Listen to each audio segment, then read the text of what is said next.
She is a Division I athlete. We're gonna get comfortable discussing the uncomfortable. She owns her own business. I've been in business 20 years. She's a constant public speaker. Because it really is BS. And she's just kind of badass. Join me in a warm welcome for Risha Grant. The next 30 minutes are not going to suck. So I'm a small town, divorced, ex-preacher's wife who comes from a loving but largely religious family. I also happen to be a bisexual black woman, a serial entrepreneur, and a Catholic middle school basketball coach who runs a diversity consulting and communications firm in one of the reddest states in the nation. I am diversity personified. But so are you. So what does diversity really mean? I feel like diversity and inclusion has become really convoluted. I look at it in the most simplistic way possible, which is humanity and competitive advantage. When I think about humanity, I think about grace, I think about understanding, acceptance. When I think about competitive advantage, it takes me to the business side and how all of the diversity, the uniqueness of who you are brings together those diverse experiences where you create innovation for companies. You provide them with that competitive advantage based on your experiences. We have to get back to what it is, and that's people. You have to allow people to be engaged. You can't just invite them. I mean, what does it really cost you to just be open for the next 30 minutes?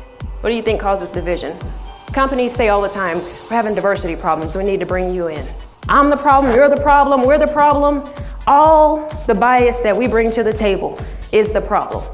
Bias is something you can control. The only thing that I know for sure I can control is me. And we like to look at our organizations and say they need to do this and they need to do that, when really you need to work on yourself. It starts internally with you. If you will make the changes within yourself, that permeates to our companies, to our communities, and we begin to change. We can't wait on other people to change all the time. To put everybody in the box based on the actions of one or a few people, that's BS. That's wrong.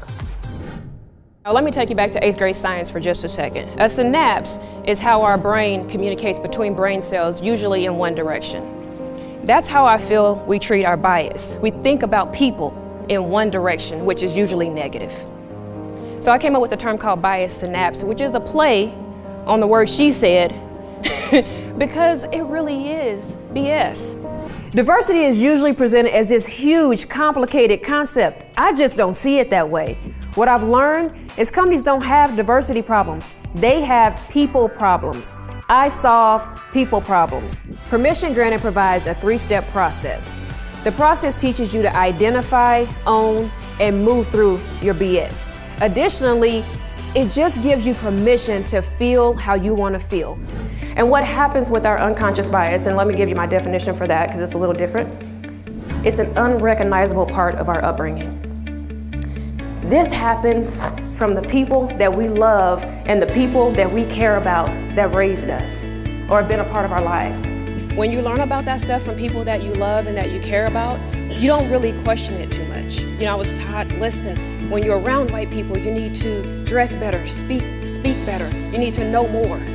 All of these things still stick in my mind. And then you grow up and have your own personal experiences. Oh man, you mix your own stuff in with what people have already told you and it's a wrap, right? You have this distrust. Wrong or right, it's there. Stick with me here. Some of you may be thinking, man, what is up with her? She has a lot of problems. I might. I did Ancestry DNA a few months ago. Oh man. I'm 20% white. Oh, yes. I could not believe it. I get on the phone, start calling people, because that's a lot to me. I went to a dinner where we were invited to actually meet people that were different, and met this guy who has 666 tattooed across his forehead. That day, our newspaper ran an article that talked about removing, this tattoo parlor was going to remove gang-related or racist tattoos for free. I'm weighing in my mind, should I tell him, should I not? Maybe he wants to know. I'd want to know. You know, I'm going through this whole thing, so I said, oh, what the hell. Hey, did you read the paper today? Did you see that they're removing these tattoos? And he just laughed at me. He said, you're the 5th person today that's told me about that article. he began to share with me that the tat was actually rolling sixes, and it was a gang that he was in, and that he had gone to prison and done so much bad to so many people that now he had completely changed his life.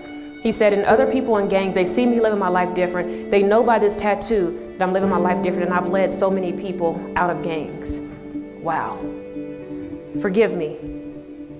Forgive me. You know, it's like I made an assumption about you guys. And he's like, you're right, it's a high price to pay. And my kids have asked me to get rid of this tattoo. He said, but I think I owe this. And so, and I kept thinking, man, but you could get it right here and it'd be just as effective, right? Again, his business, not mine. But I just thought, man, I know you guys are wondering, like, where do you hang out? But yeah. So what I did with the transgender woman is that I asked her to go to lunch. And I spent 2 hours and said, hey, I just have questions. And it was not her responsibility to share that with me.